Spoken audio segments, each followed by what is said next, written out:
একজন খুব প্রভাবশালী একজন নেতা।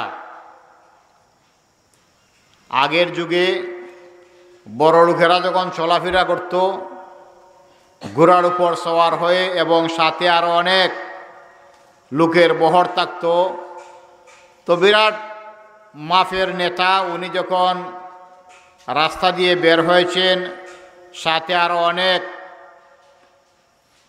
নেতা এবং কর্মীরা সাথে রয়েছেন, বিরাট কাফেলা নিয়ে উনি যখন পথ অতিক্রম করতেছেন,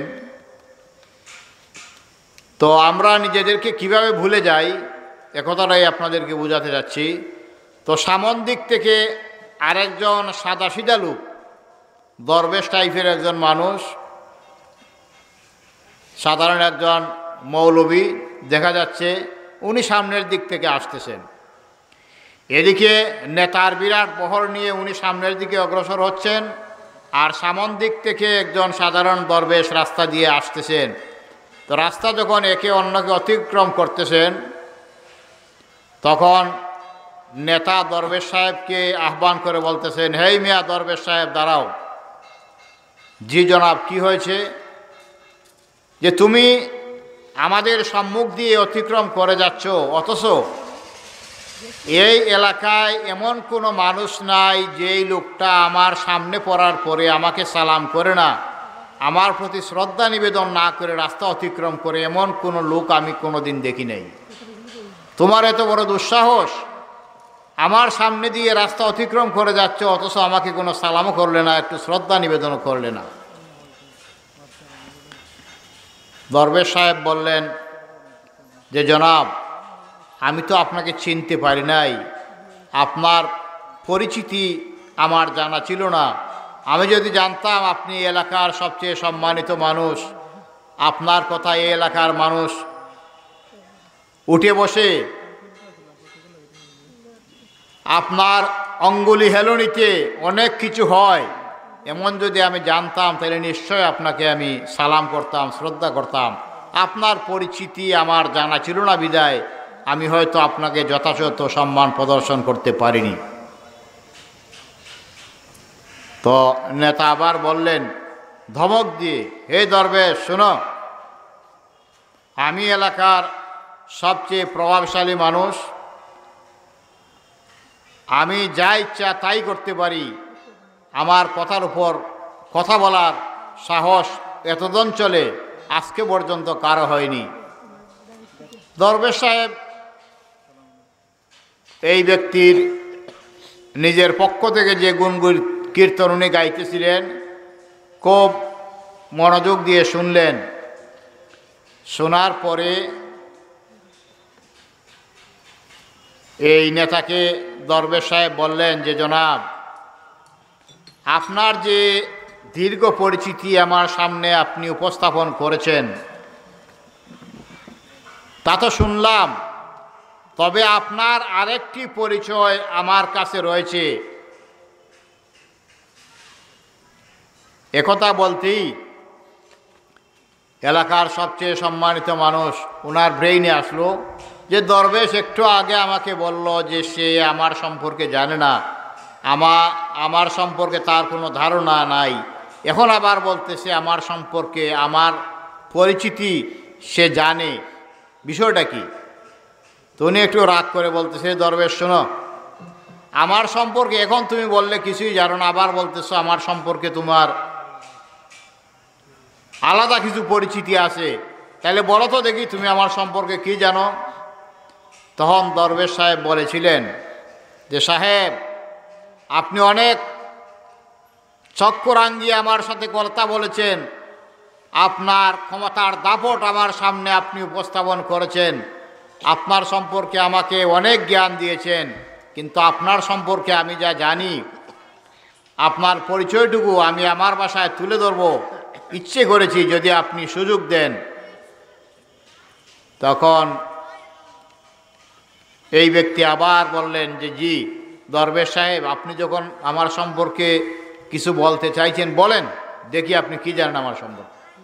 তখন উনি বলেছিলেন যে সাহেব, আমার কথাটুকু যে পরিচয়টুকু আপনার আমার কাছে রয়েছে আমি উপস্থাপন করব, আপনি ধৈর্যের সহিত আমার কথাটুকু শোনার এবং বোঝার চেষ্টা করবেন, শুধু শুনলে হবে না।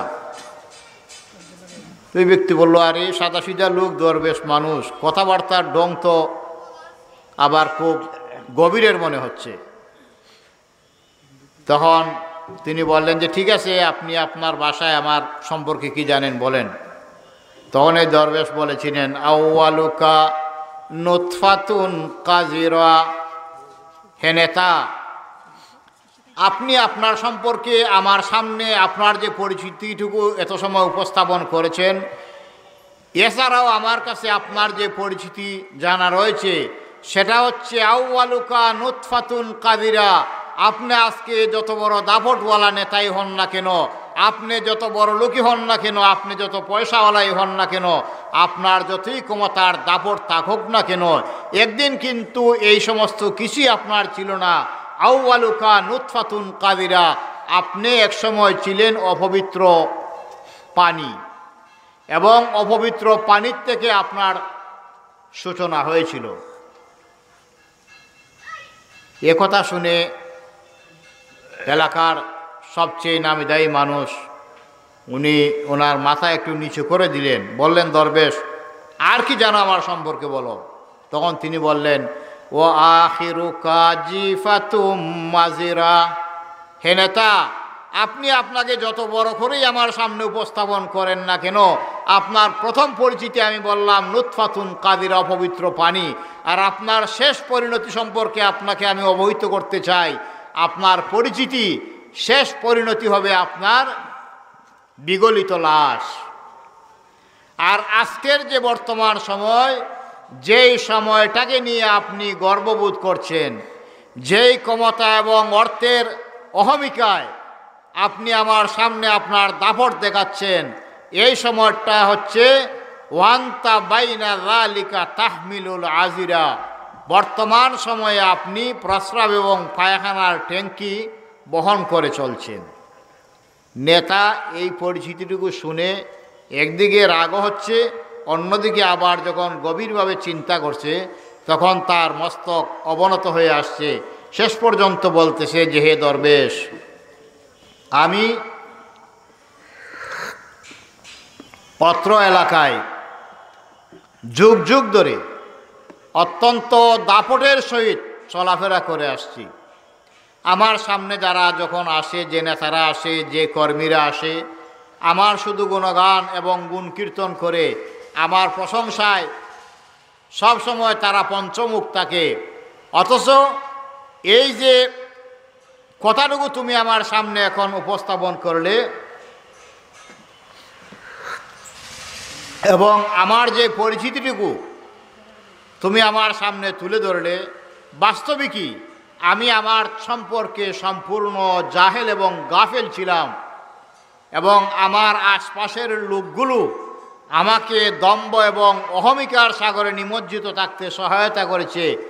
আজকে হে দরবেশ, হে মৌলভী সাহেব, আপনাকে অত্যন্ত তাচ্ছিল্যের সুরে, তাচ্ছিল্যের ভঙ্গিতে আপনাকে অনেক কথাবার্তা বলেছি, কিন্তু শেষ পর্যন্ত আপনি আমার সম্পর্কে যে পরিচয়টুকু তুলে ধরেছ, আসলেই তো বাস্তবিক পক্ষে তুমি যে আমার সামনে উপস্থাপন করছো এটাই তো বাস্তব পরিচিতি। আমি তো একদিন ছিলাম না উল্লেখযোগ্য কোনো কিছু।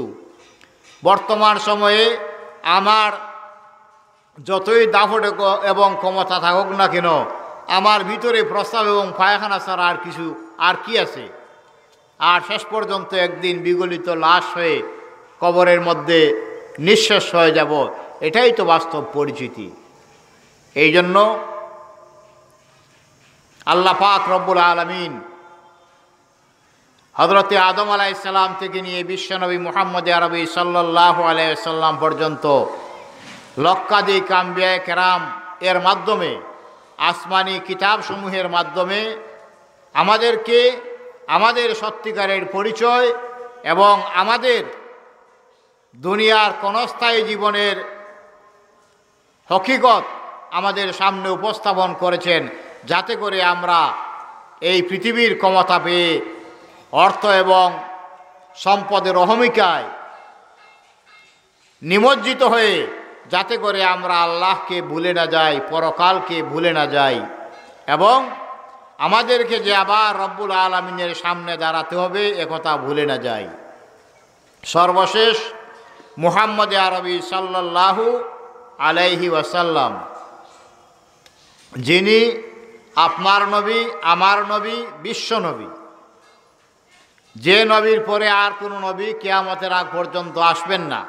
হুজুর সাল্লাল্লাহু আলাইহি ওয়াসাল্লাম নিজেই বলেছেন, আনা খাতামুন নাবিয়্যিন, আমি নবীদের মধ্য থেকে শেষ নবী, লা নাবিয়্যা বাদি, আমার পরে আর কোনো নবী আসবেন না। তো আমাদের নবী, বিশ্ব নবী মুহাম্মদ আরবি সাল্লাল্লাহু আলাইহি ওয়াসাল্লাম যখন পৃথিবীতে আসলেন, আমরা যারা সামান্য লেখাপড়াও করেছি আমরা জানি সেই যুগটাকে আইয়ামে জাহেলিয়ত বলা হইতো, অন্ধকার যুগ বলা হইতো। সেই সময়ে শিক্ষা দীক্ষা কিছু ছিল না, মানুষ চূড়ান্ত ধরনের মূর্খ এবং জাহেল ছিল। এই জন্য হুজুর সাল্লাল্লাহু আলাইহি ওয়াসাল্লাম যখন এই জেহালতিতে পরিপূর্ণ সমাজের হত্যা, ধর্ষণ, লুণ্ঠন, অরাজকতা, মানুষের কাছে ছিল সম্পূর্ণ নিরাপত্তাহীন, যাদের গায়ে শক্তি ছিল, যাদের প্রভাব প্রতিপত্তি ছিল, তাদের কাছে সাধারণ মানুষরা ছিল সম্পূর্ণ অসহায়। নারীদেরকে জীবন্ত অবস্থায় মাটিতে পুঁতে হত্যা করা হতো। কথায় কথায় মানুষ যুদ্ধ বিগ্রহে লিপ্ত হয়ে যেত। এমনি সময়ে হুজুর সাল্লাল্লাহু আলাইহি ওয়াসাল্লাম পৃথিবীতে আসলেন, এবং আমরা জানি আমাদের নবী, বিশ্বনবী মুহাম্মদ আরবি সাল্লাল্লাহু আলাইহি ওয়াসাল্লাম যখন 40 বৎসর বয়স হইল, তখন হেরা পর্বতের গুহায় হুজুর সাল্লাল্লাহু আলাইহি ওয়াসাল্লাম ধ্যানমগ্ন অবস্থায় অনেক সময় থাকতেন।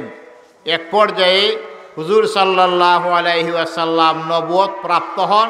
হযরতে জিবরাইল আলাইহিস সালাম হুজুর সাল্লাল্লাহু আলাইহি ওয়াসাল্লামের কাছে আসলেন। আসিয়া সর্বপ্রথম যে আসমানি বাণী, কোরআনের সর্বপ্রথম যে আয়াত হুজুর সাল্লাল্লাহু আলাইহি ওয়াসাল্লামের সামনে উপস্থাপন করলেন, সেটা ছিল ইকরা বিসমি রাব্বিকাল্লাযী খালাক। যেহেতু সেই সময়ের মানুষের মধ্যে লেখাপড়া ছিল না, শিক্ষা দীক্ষা ছিল না, শিক্ষার আলো ছিল না, এই জন্য জেহালতির অন্ধকারের মধ্যে তারা নিমজ্জিত ছিল।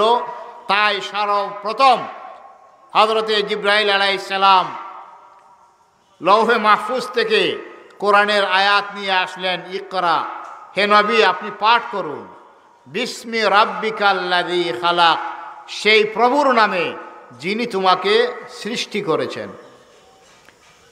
সূরা আলাকের সর্বপ্রথম 5টি আয়াত যখন তেলাওয়াত করে শোনালেন, হুজুর সাল্লাল্লাহু আলাইহি ওয়াসাল্লাম নিজেও লেখাপড়া জানতেন না।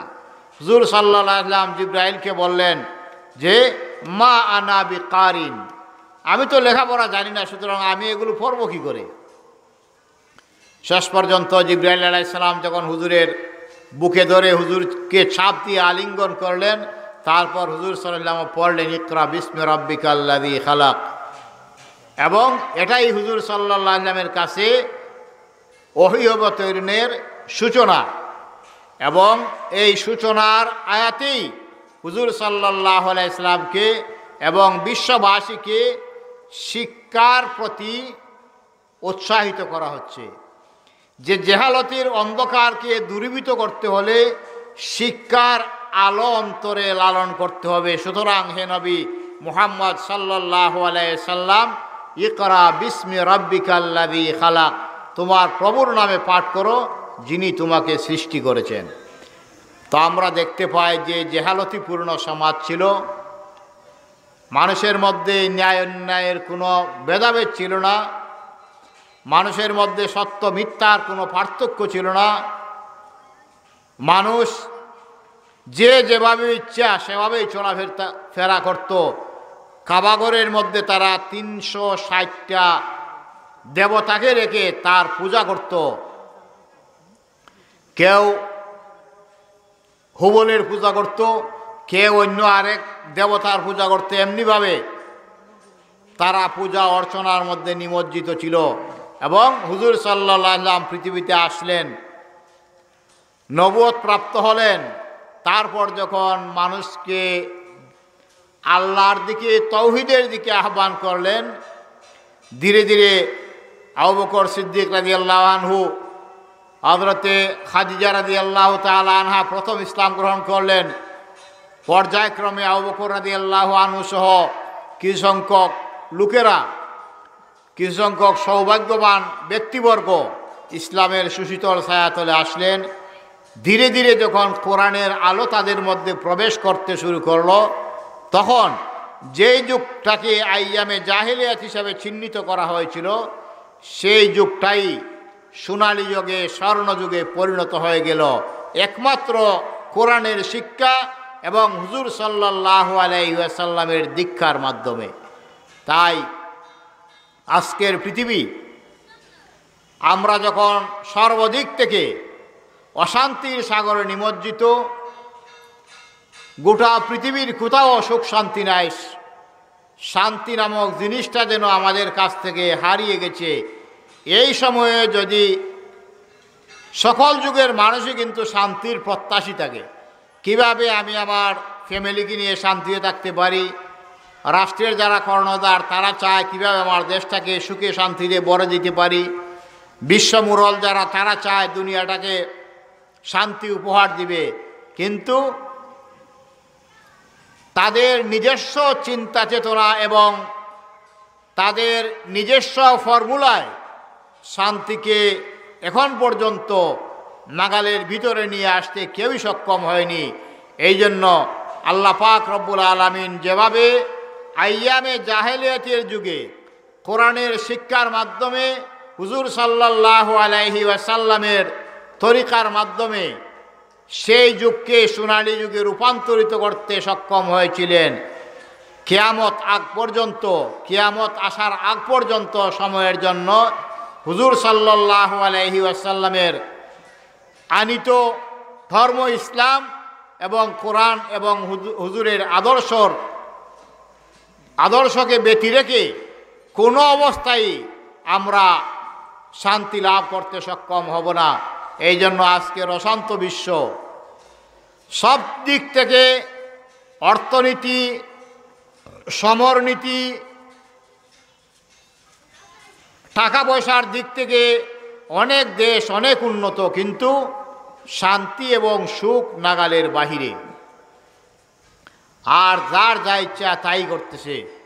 আমরা কিছুদিন আগে দেখলাম, আমরা সারা পৃথিবীর মানুষ হতবাক হয়ে গেল যে ফ্রান্সে যে নবীন সৃষ্টি না হইলে এই দুনিয়া সৃষ্টি হইতো না, আকাশ জমিন পাহাড় পর্বত নদী নালা কিছুই হইতো না, সেই নবী মুহাম্মদ সাল্লাল্লাহু আলাইহি সাল্লামকে নিয়ে তারা ব্যঙ্গ করেছে।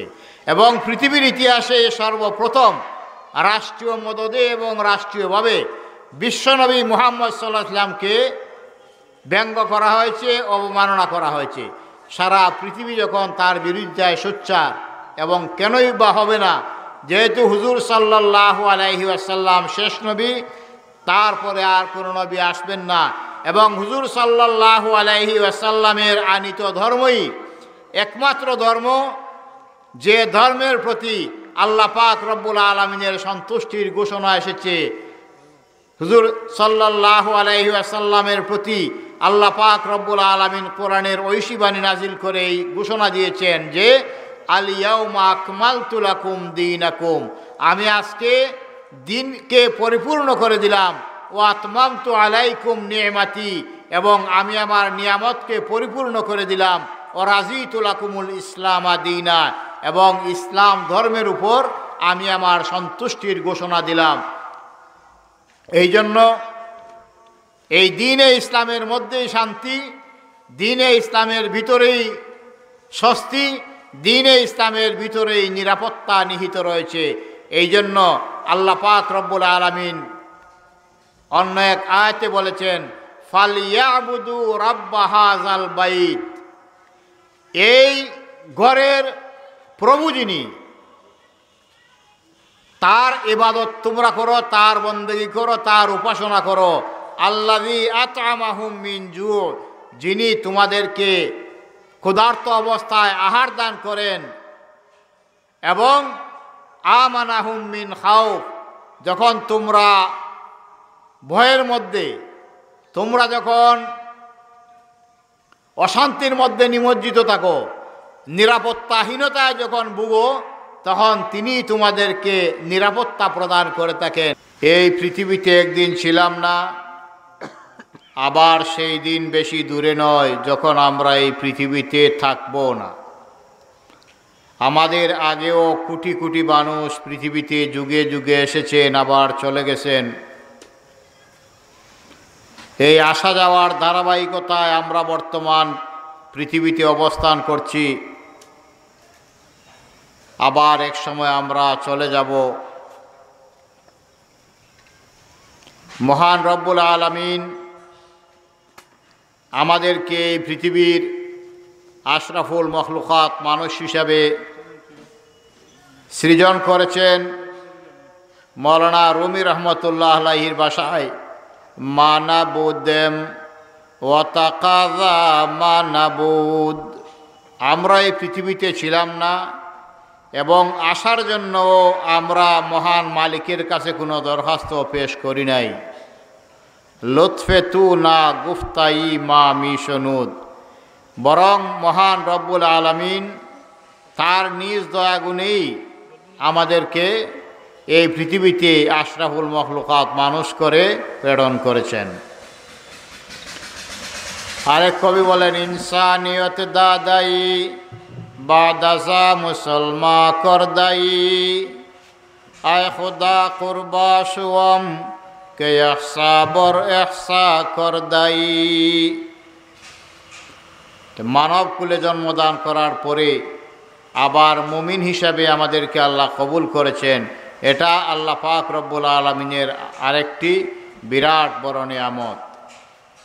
মূলত আমরা দিনে রাত্রে 24 ঘন্টার প্রতিটি মুহূর্ত মহান মালিক রব্বুল আলামিনের অফুরন্ত নিয়ামতের ভিতরে ডুবন্ত অবস্থায় আছি, অথচ আমরা আমাদের অনুভূতিতে নাই, আমরা চিন্তাও করি না।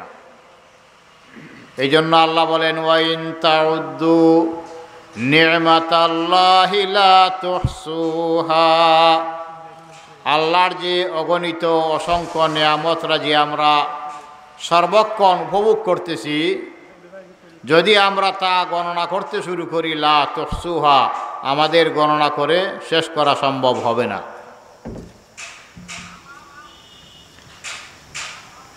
আল্লাহ পাক রব্বুল আলামিন হযরতে আদম আলাইহিস সালাম থেকে নিয়ে আমাদের নবী, বিশ্ব নবী, ধরনীর ছবি মুহাম্মদ আরবি সাল্লাল্লাহু আলাইহি ওয়াসাল্লাম পর্যন্ত অনেক আম্বিয়ায়ে কেরাম এবং অনেক আসমানি কিতাব প্রেরণ করেছেন, যাতে করে দুনিয়ার মানুষ আল্লাহকে ভুলে না যায়, পরকালের কথা ভুলে না যায়, আল্লাহর কাছে যে আবার যাইয়া দাঁড়াতে হবে এই কথা ভুলে না যায়। আর বাস্তবতা হচ্ছে আমরা দুনিয়াতে আসার পরে প্রবৃত্তির তাড়নায় শয়তানের ধোঁকায় পড়ে আল্লাহকে অনেক সময় ভুলে যাই, বিপদগামী হয়ে যায়, বিভ্রান্ত হয়ে যায়, আল্লাহ রসুলের পথ ছেড়ে শয়তানের পথ অনুসরণ করতে শুরু করি। এই জন্য আমাদের এই যে ওয়াজ এবং নসিহতগুলো আমরা পথহারা মানুষ আমরা যারা বিভ্রান্তির শিকার হতে চলি, অথবা আমরা যারা সঠিক পথ থেকে বিচ্যুত হয়ে যাই, আমরা যাতে পুনরায় সঠিক পথে ফিরে আসতে পারি, এই জন্য এই ওয়াজ নসিহতগুলোতে ওলামায়ে কেরামরা আমাদেরকে সেই আহ্বানই করে থাকেন। কোরআন এবং সুন্নাহর আলোকে আমরা আমাদেরকে পরিচালনা করতে পারি, সেই দিক নির্দেশনা গ্রহণ করি এবং অতীত জীবনের উপর লজ্জিত এবং অনুতপ্ত হয়ে তওবা করে আমরা সংশোধনের পথে ফিরে আসি। হযরত শেখ সাদি রহমতুল্লাহ আলাইহি একদিন নিজেকে নিজে ওয়াজ করছেন। কি ওয়াজ করছেন?